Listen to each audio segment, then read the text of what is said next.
Welcome to The Confidence Curve with Ashley and Rick Bowers, where personal and professional journeys define the art of scaling with confidence. Whether you're a business leader navigating change or someone seeking personal growth, this podcast offers insights and actionable advice to help you thrive. Now let's dive into today's conversation with our incredible guest. Welcome to The Confidence Curve. My name is Ashley Bowers, and I'm here with my co-host and husband, Rick Bowers. Today's episode is going to be a little different. We decided to take a moment and turn the mics on ourselves, talk a little bit about how we got here, why we got here, and some of the lessons that we've learned in leadership, in life, in working together, and being entrepreneurs over the last 20 plus years that we've been on this journey in one capacity or another. So welcome to today's show, and we hope you enjoy. So kind of, when we think about how we got started, you were working at TTI Success Insights, and which back then was TTI Performance Systems, I think, if we're really dating ourselves. I started at TTI as a receptionist. I think from interview one, you and I could kind of talk about anything and everything, and that definitely created an amazing professional relationship, which eventually bloomed into obviously our personal relationship. And I think probably keeps us very strong and grounded still to this day. And something that people look for in all of their relationships, whether they're business or personal. Thinking back to those days, and why don't you kind of share a little bit with our audience about how you got started at TTI and what you were doing and kind of what brought you out to Arizona from Iowa, and give a little bit of a backstory.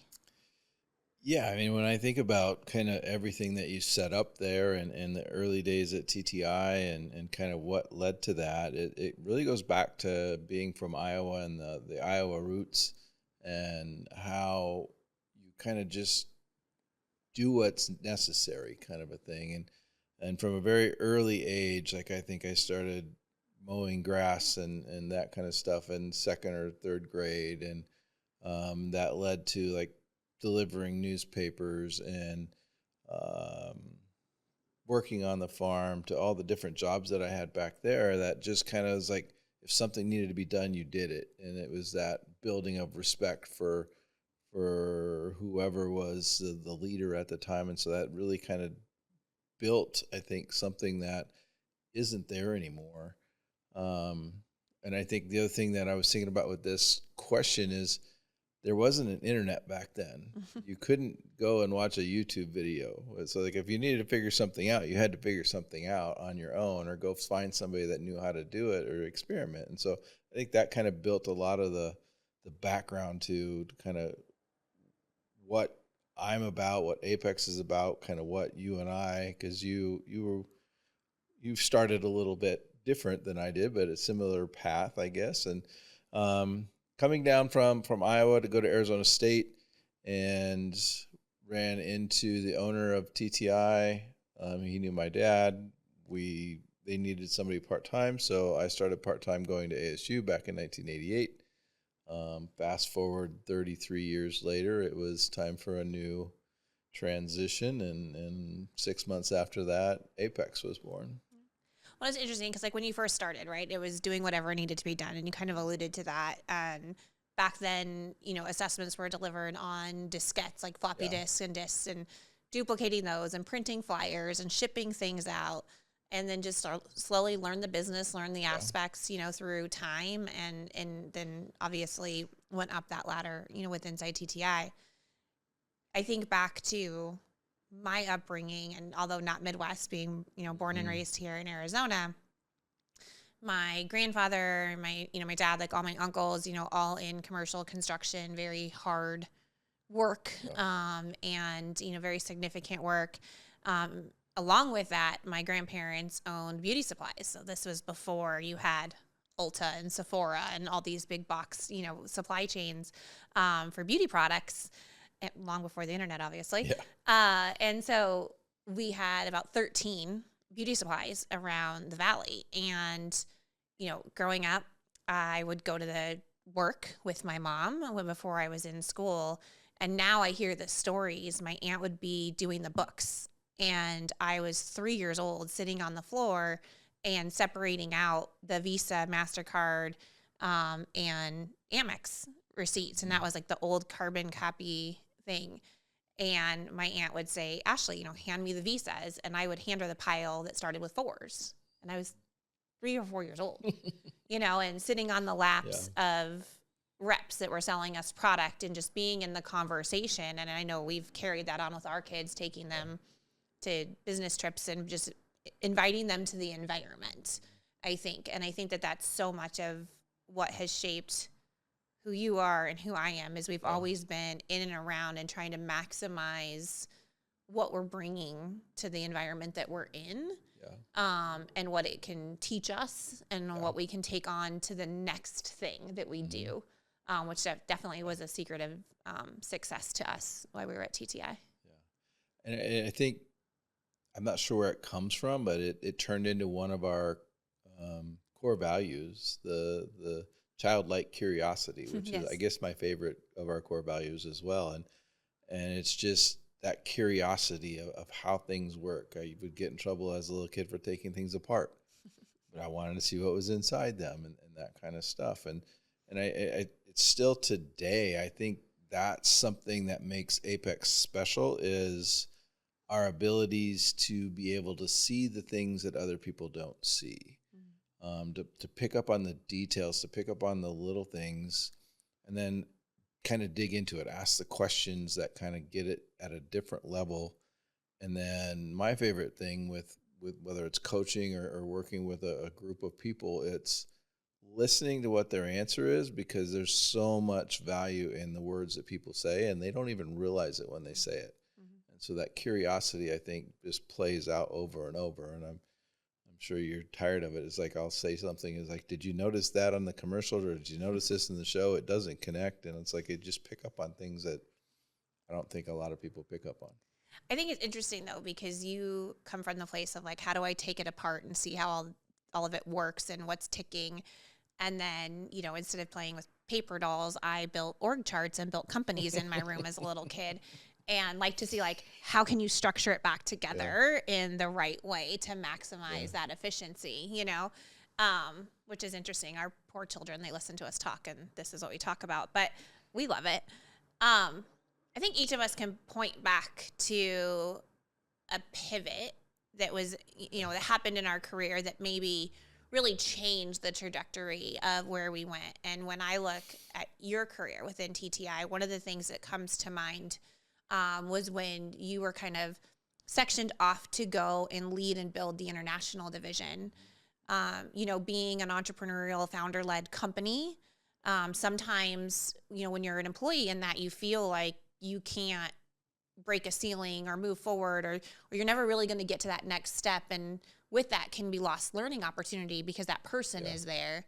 And I feel like that was really pivotal for you to go and build something else to later come back and be the president of the whole thing. Can you talk a little bit about maybe the fear of like, wait, am I being put over here? What's happening? Why this change? And then how it really helped your career in the long run? Yeah, it was an interesting time, because it was a little bit of uncertainty with what's this going to look like, dealing with people in other countries. Sometimes there's language barriers, there's all of these things.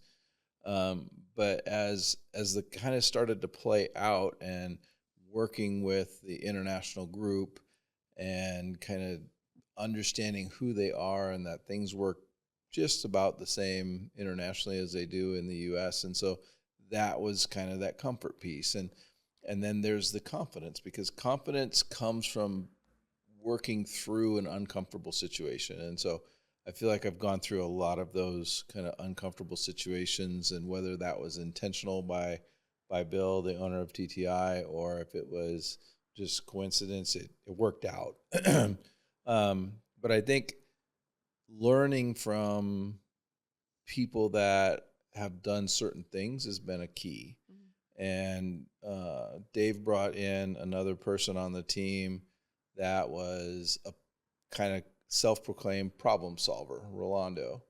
And the thing I think really made a difference for me was the Deming stuff, the fourth generation management, and seeing what that can do, and putting a name to the processes and the things that were just in our minds, maybe kind of helped to be a little bit more structured in how you do it, and realizing the simple things like right things done right the first time, and that kind of stuff made a difference. And being able to then start traveling the world, and seeing the different cultures, and seeing how businesses worked from all over the world was, I think, a big part of the leadership development for me. And then learning from mistakes, and we all made mistakes along the way, and didn't really have a clear path of where we were going, and kind of built it as we were going. It's, I think, flying or building the airplane as we fly it is something that's pretty natural, I guess, for me. Mm-hmm. You know, it's funny you mentioned the thing that builds the confidence.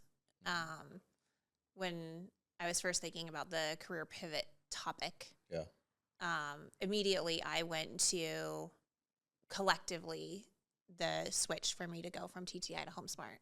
But as you mentioned, the confidence piece, I think that was the first step.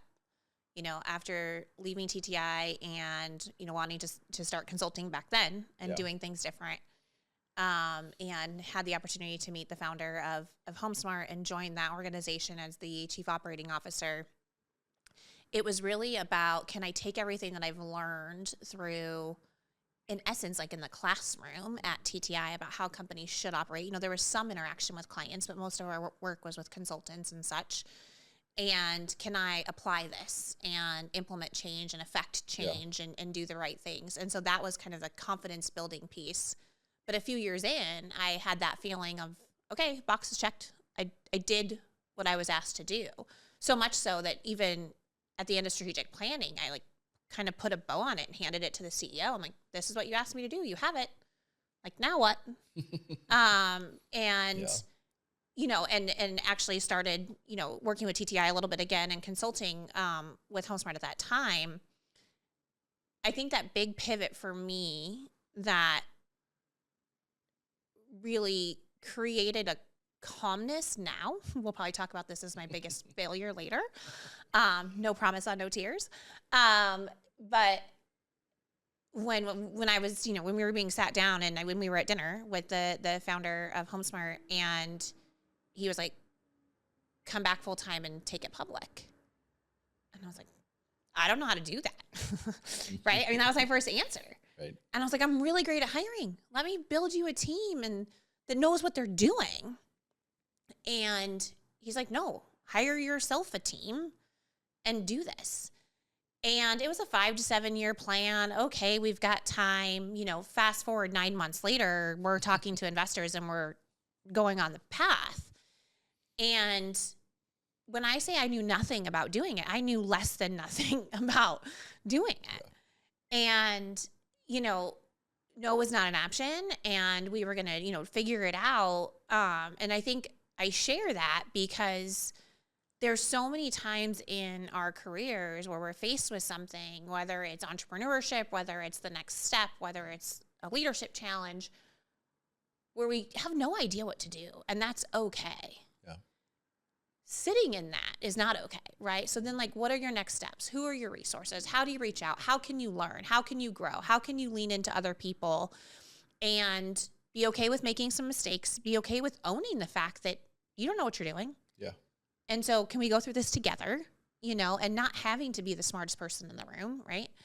And I think that has now taught me that it doesn't really matter what we're in front of. Like, just figure it out. Like you can, no matter how difficult, you can definitely figure things out. Now, I got a wild education through that 2-year process, and, you know, have some depth in a lot of areas now, but there's still a lot of areas it's like, well, I don't know, but we'll find a way to get to yes. Like, let me just figure out what that path looks like. Yeah.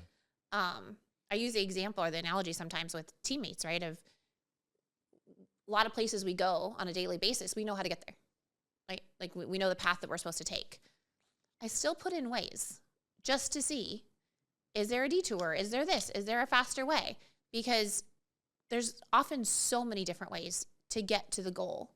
And just because we see the path that is the most consistent, the most straight line, doesn't mean that the straight line's actually going to get us there the fastest way, because we could have bigger roadblocks in that.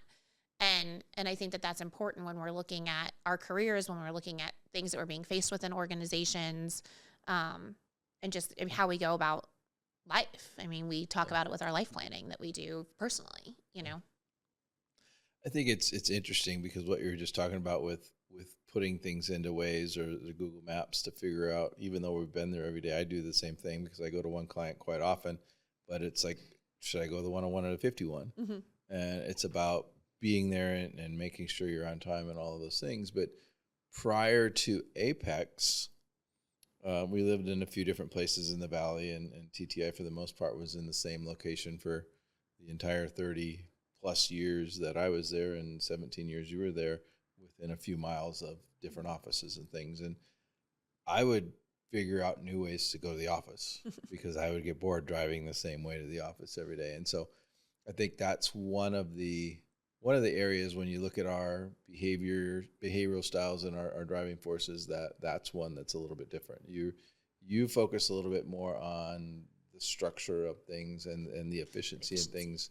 And that's one where it's like, I need something new. I need to do it a different way to get there too. So very interesting from that standpoint. Mm-hmm. So let's talk a little bit about kind of the transition to Apex. Okay. So obviously we started Apex in 22. You had transitioned out of TTI at the end of 21. And, you know, going into that transition mid 2022, I was going crazy, you know, on a path to try to take an organization public, lots of hours, lots of things happening.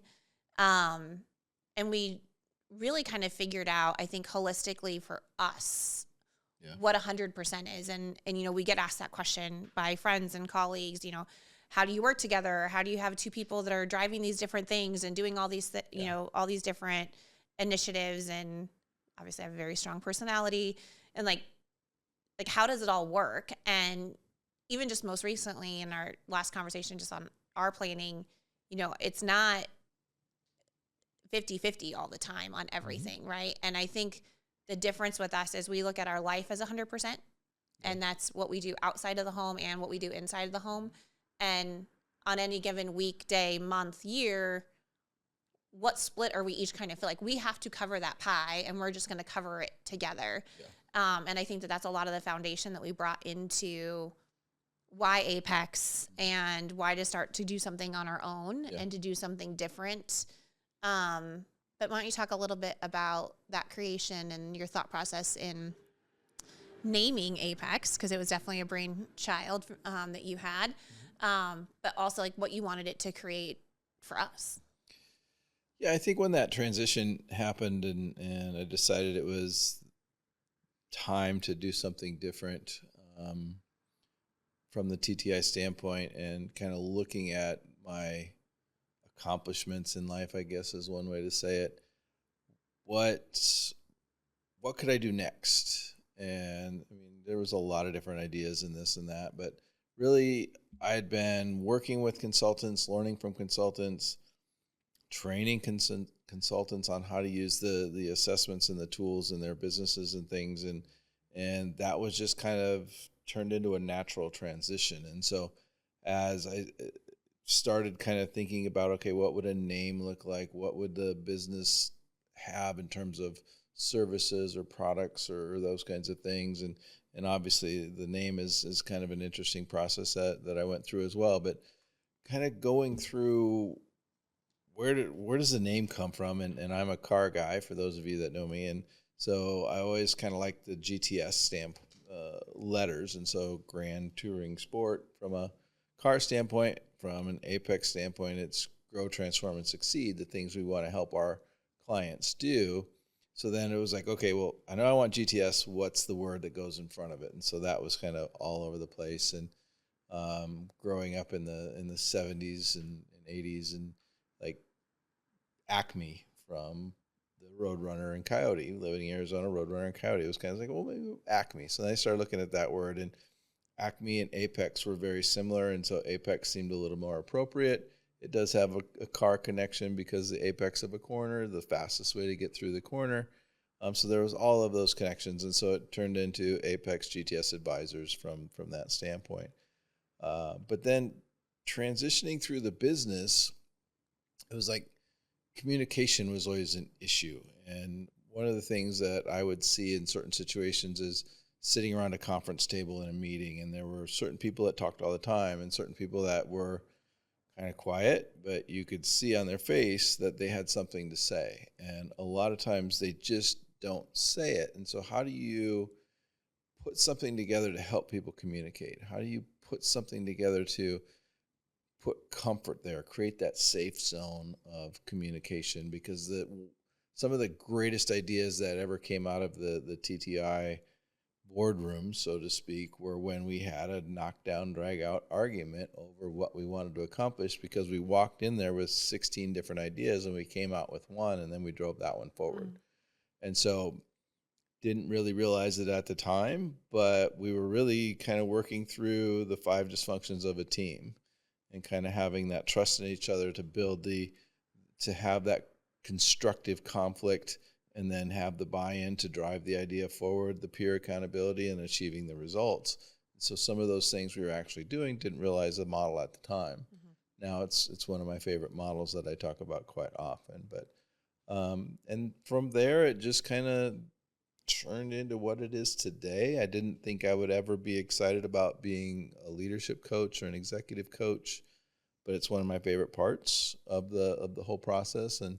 And going back to the driving forces, I always kind of played off of the more commanding and resourceful, being in charge and making a lot of money. But what I've found is I'm really driven by the intentional, which is about helping people that want to get better. So the people that have that drive to get better and they don't quite know how to get there, and doing that really is something that's really fueled my passion for the Apex business and the things that I do on a daily basis.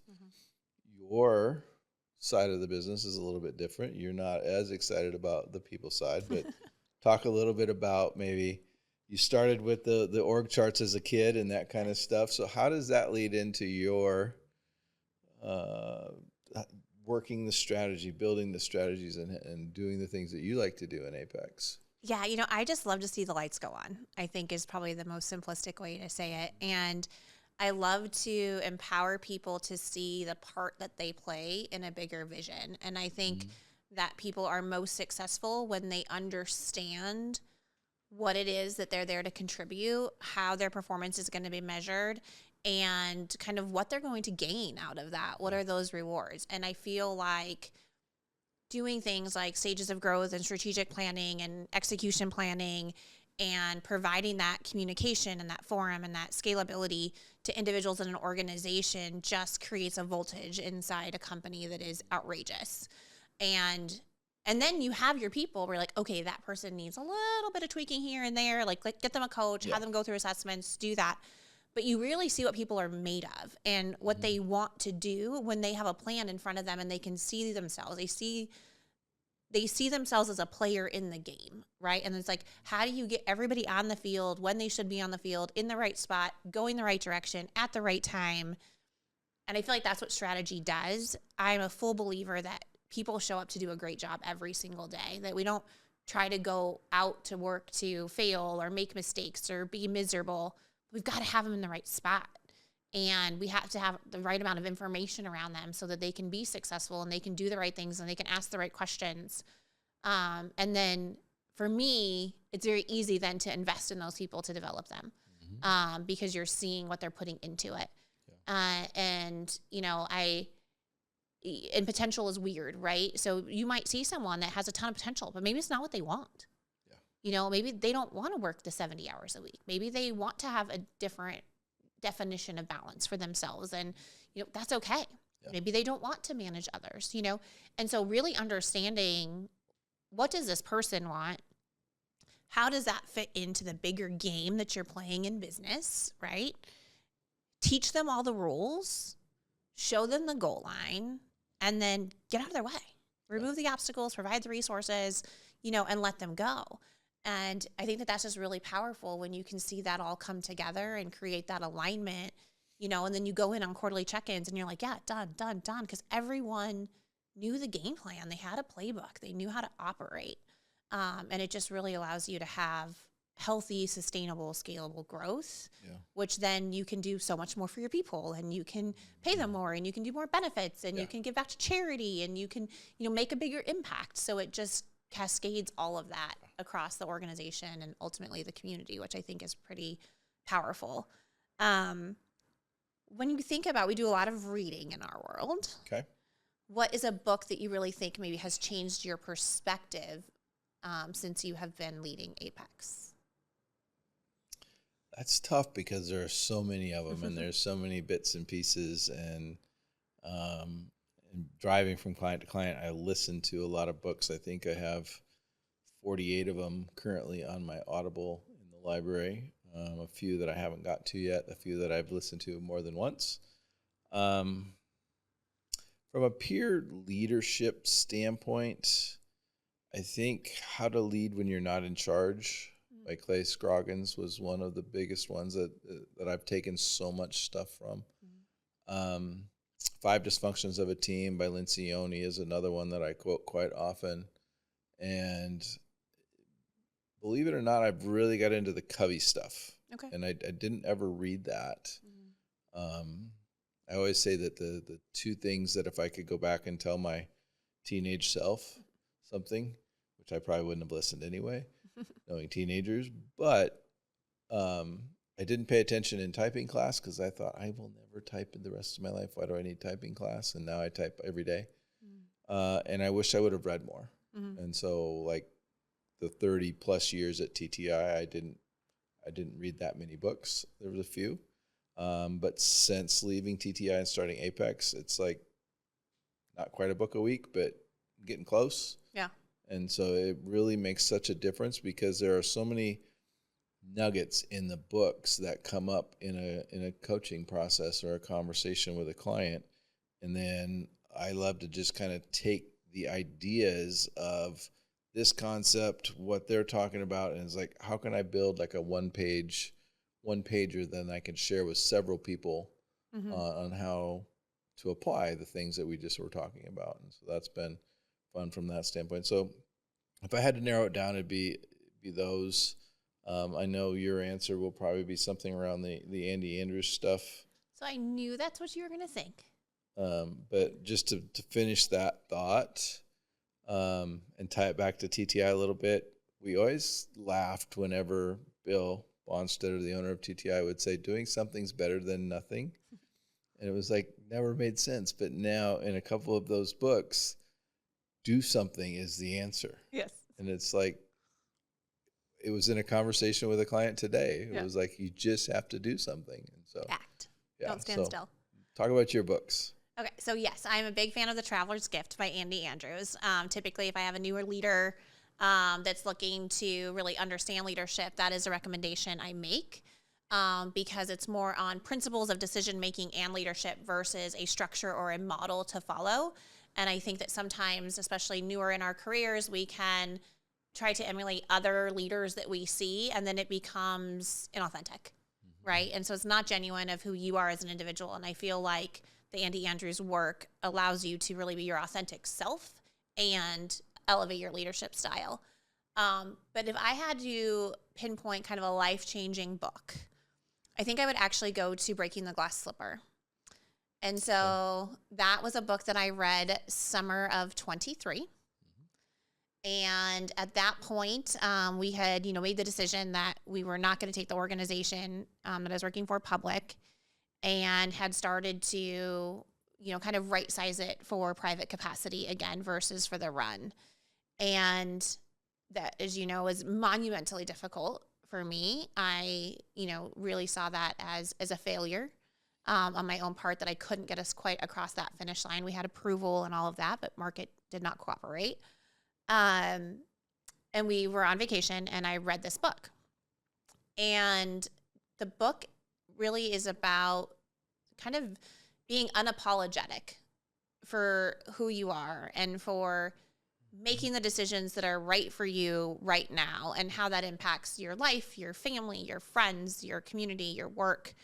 And it was the book I needed in the moment. And so I would say if you're, it's definitely written towards the female slant. I think it, can definitely go both directions. But if you're kind of at that decision point of, well, what's next? And should I or shouldn't I? It just gives a lot of different perspectives. And, going into that trip, I had made the decision that I was reducing to 50% of my time in my role and was going to be doing Apex 50% of the time. And during that trip, when I finished my book, I came to you and I said, I think I'm going to do 100%. And so we had that shock value conversation. And then obviously I needed to have that conversation when I returned home. And it just gave me that, I can't even say confidence. It was more of a push because the safe decision was 1 foot in, 1 foot out, right? And the 1 foot in, 1 foot out wasn't going to lead to happiness. It wasn't going to lead to a change in behavior. And it definitely kind of pushed me over the edge to say, like, you need to wake up and do something different. Conversations with our youngest son happened as well that were eye-opening. And it was like, okay, it's time to make a change. But I do credit that book for giving me maybe the courage is the right word, to kind of make that jump. So I know we want to talk about failures, and so maybe I'll just kind of transition into that because I touched on it. Okay. We all try to go after big things in life, and, some bigger than others, but for any one person, it's as big as you feel it is, right? It's big to you, and that's what matters because you're sitting in your seat. And, obviously trying to IPO a company was big. And I don't think anyone would argue with that. And this one was in particularly large with the way in which we were structured and what we were doing and acquisitions and things that were all happening at the same time.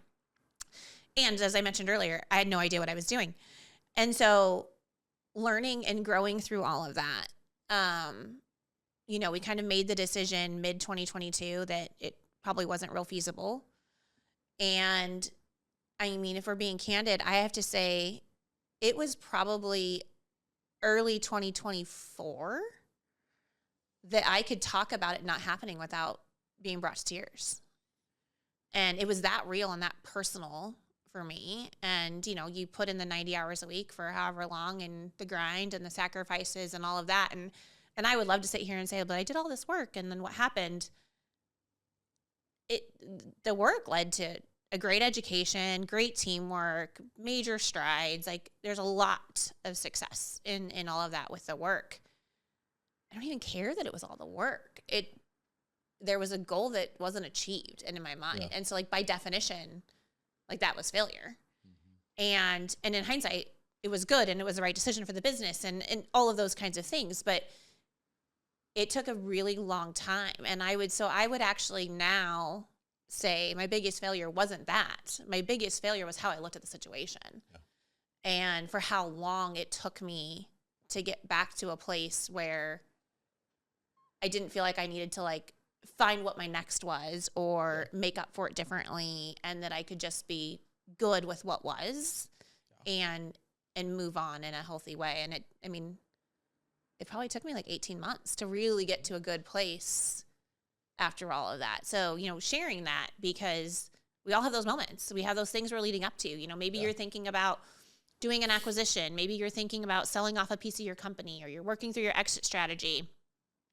You might go through 3, 6, 10 different things that don't work out. You're going to learn in each one. Your company is going to be better after each one because you're constantly like cleaning things up and right-sizing and doing all of that. But don't forget to enjoy that part of the journey and to look at the journey as that. Just finished gap in the gain, right? And so keeping in that gain mindset and the progress versus what you were originally trying to achieve. But allow yourself to be human too. We don't have to have it all together all the time. And when you're going that hard after something and you're putting that much effort into it, there is a cycle for getting through that and processing it, and just allow yourself that, and don't think you're the only one, and don't be shy and leaning in for others, for support. that gave me time to think because I knew I was going to have the same question. And I think that there wasn't a failure in there. I mean, you did everything you needed to do. There were a lot of factors that went into the timing that really were the piece. And that's where you and I had a lot of conversations over that next, whether it was 6 months, 12 months, 18 months, wherever you got to the point where you can have that conversation about it. Thinking to mind, I don't know that I've ever done anything that big so that I don't have a story that really compares to it, but I've got a couple things that I've been thinking about. And one is kind of early on when I started doing more training with TTI and made a couple international trips and got the hard feedback of it may be okay to present like that in the United States, but it doesn't have the same level of professionalism for Europe that Europe needs and expects, kind of a thing. And so digesting that and just kind of understanding what I needed to do to be a better speaker from that standpoint, which is one of the things I really do enjoy. I think that was something that I learned a lot from of kind of saying, okay, where do I go from here? What do I need to do so that I can, in my mind, it's what do I need to do so I can prove them wrong, that I am a good speaker, kind of a thing. So it's just a little bit of a thought process from there, but it turned into something that was very, I think, good long-term. The other one is learning to fail fast and accept that it's not working and reverse course. And I don't even remember what it was, but there was something that I was driving hard through TTI that I wanted to make this change, and it was going to be good for the organization and for the consultants involved and everybody. And I think it was maybe 2 weeks in, it was just not going the way I thought it would. And so it was like, reverse it. Let's go. I will take the fall for this, and just kind of seeing the positivity of everybody from making that quick change and learning to fail fast versus just keep beating the dead horse, so to speak.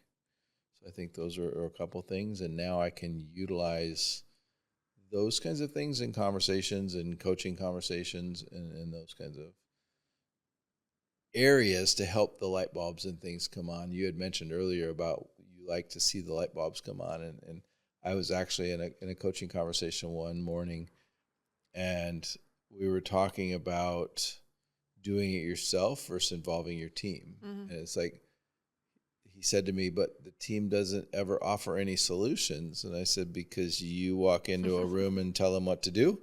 Well, yeah. I was like, okay, what if you walked in the room and you asked them what they thought? And he looked at me, he's like, I can do that? Well, of course. He's like, this is like a 5,000 watt light bulb just went off above my head. And it like changed his life almost in terms of how he dealt with people and that kind of stuff. And so I wouldn't call it was a failure, but it was just like an aha moment for that coaching person. And it just comes from, how do we take the lessons learned and utilize them and apply them forward and that kind of thing. And I think a lot of companies don't. They either cover it up. And it was funny because the company I was working with yesterday, we were talking about accountability, and their word for that is don't be the cat. I was like, what does don't be the cat mean? And I'm thinking, well, I'm at ASU, so maybe it's Wildcats, but no, that wasn't it. They're like, well, what does a cat do when it goes to the bathroom? It goes in the litter box and it covers it up. It's like, don't be the cat. And so that was that was their way of saying, be accountable for your actions, kind of a thing. So that was pretty cool. It works. Yeah. So I think kind of the final topic we wanted to discuss with our viewers today is advice. And we kind of framed it up as like the best piece of advice that we had received, or your favorite piece of advice. I wanted to start with a piece of advice that probably led me down the wrong direction for a while. And so, early in my career, I was getting some coaching on from a leader on how I was showing up, and too vulnerable, too animated, too this, and just too transparent. And so for years, I was trying to put on the front and be more poised and, watching exactly what I would say. And I had a direct report across my desk one day, and we were handling a really volatile situation with a customer, and I was nervous. And I was like shaking. I was basically shutting off this customer's business.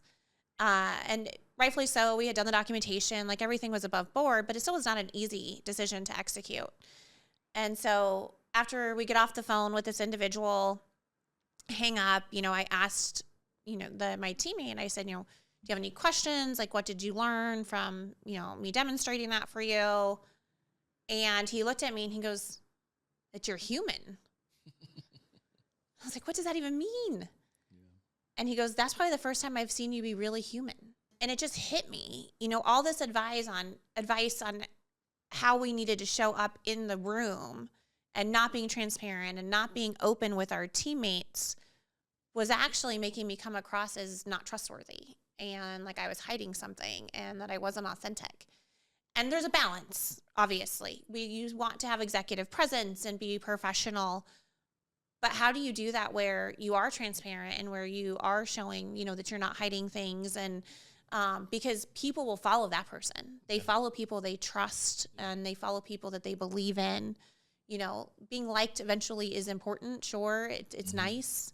But being trusted and knowing that, if I follow this person, they're going to be real with me. I'm going to understand the path and they're going to have my back as we go through this process together. And so I do kind of caution, right? Making sure that you're aligned in an organization that is aligned with your core values and who you are, where you can be your authentic self. Later, working in an organization where it very much was you are who you are and show up as you are and that's okay. And it's probably like the other extreme, right? Still overly transparent at times. It is definitely a fault of mine. But people know where they stand. And so I just, caution some of that advice because I think that it did lead me down a trail for a little bit that I was probably disenfranchising my team versus connecting with them. And then the other thing kind of goes back to like, you don't know what you don't know until you're in front of it. And I had a business coach, external, one time when, we were leading the organization and talking about the goals over the next couple of years. I'm like, but am I going to know how to run that size company? And he just kind of took me back from when I started running the company. And he's like, did you know how to run this size or this size? So, if you're sitting there and you have a $5 million company, you may not know how to run a $10 million company. You may not know how to run a $15 million company. But when you had a $1 million company, did you know how to run a 5? Yeah. Right? And so if you're at a 50 and you're going to 150, like, no, you don't. But you didn't know how to do what you're doing right now before you were doing it too. Like, do we have our textbook? Do we have our models? Sure. But until you're in it, you really don't know the ins and outs and the dynamics and the complexity that people bring to the equation. And, so I would just encourage people to kind of fight through that and understand it's okay to understand that you don't know what's next, but enjoy the journey of figuring it out. Yeah, those uncomfortable situations build the confidence, and that's what you need to. You figured it out. You'll figure out the next one. You'll figure out the next one. And so it's just and every day we're getting more and more tools at our fingertips to kind of do that. And sometimes you don't even have to type. You can just talk to your computer and it tells you what you need to know too. So that's nice. I think that's something that's really beautiful about what you do though is, yes, like I love the structure and the strategy and those kind of things, but you really sit down with that individual and have them, increase their self-awareness, really understand who they are, what makes them tick, where their faults are, how they're perceived, so that they have that frame of reference for going into the organization and playing that part in the game and being that player. In order to execute, which is, a pretty amazing seat at the table. Yeah. And I think that kind of ties to the advice question too. And I guess I'll stick with the graphic stuff that I've started today. Don't just show up and throw up. Mm-hmm. I mean, you have to be authentic. Like to take that a little bit more specific, you have to have your own stories. Mm-hmm. And so like those early days of doing training and some of those kinds of things is, you would regurgitate what other trainers have said because it's like, well, that made a lot of sense, but it's not your own story. So it's not as authentic as once you've done it yourself. And then you can start to apply that.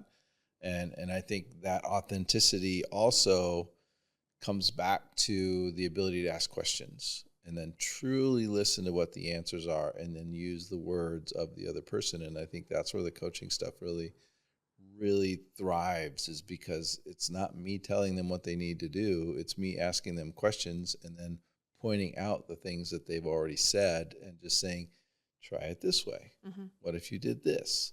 What impact is that going to have? I mean, and just those are the types of things that make a difference. And I think, I forget what it's called, the awe question, and what else? Yes. And so it's like, and what else? And so like, then they start thinking, and sometimes it's the most important piece comes from the and what else question. I think the most freeing moment as a leader is that moment when you realize that your job is not to have all the answers. Mm-hmm. And because we can always have questions. Questions are easy. We can ask questions all day long and be curious. But we don't have to have all the answers. We don't have to have it all figured out. And that is a very freeing moment as a leader when we can rest on that and build that confidence to be okay with not having all the answers and being in that room. And I think that's a freeing moment. But one of the hardest transitions as a leader is understanding that you're not responsible for the work. Mm-hmm. You're responsible for the people that are doing the work. And it's like, we want to jump back in and get our hands dirty and that kind of stuff. But sometimes that's the worst thing you can do as a leader versus... I need to see that checklist with everything highlighted at the end of the day. Yeah. Yes, I am one of those people that writes things down that are done just so that I can highlight them as done. But it just keeps coming up. I had that conversation this morning with the client as well. I mean, it's just like, no, that's not what you should be doing. But I like to do it, but still, that's not it. Well, this has been great. As always, our goal is to inspire leadership, inspire confidence, and help, all of you reach your apex in your organizations and your life and what you're trying to achieve. So I hope you enjoyed getting to know a little bit more about the two of us and kind of what's behind the story of Apex and where we are with our careers today. So thank you for watching. Thanks for tuning in to The Confidence Curve. We hope today's episode left you inspired and ready to embrace your journey confidently. Remember, whether you're leading a team, growing your business, or pursuing personal growth, each step forward builds your curve. If you enjoyed today's conversation, don't forget to subscribe, share, and leave us a review. For more insights and resources, visit us at apexgts.com. Until next time, keep climbing the curve.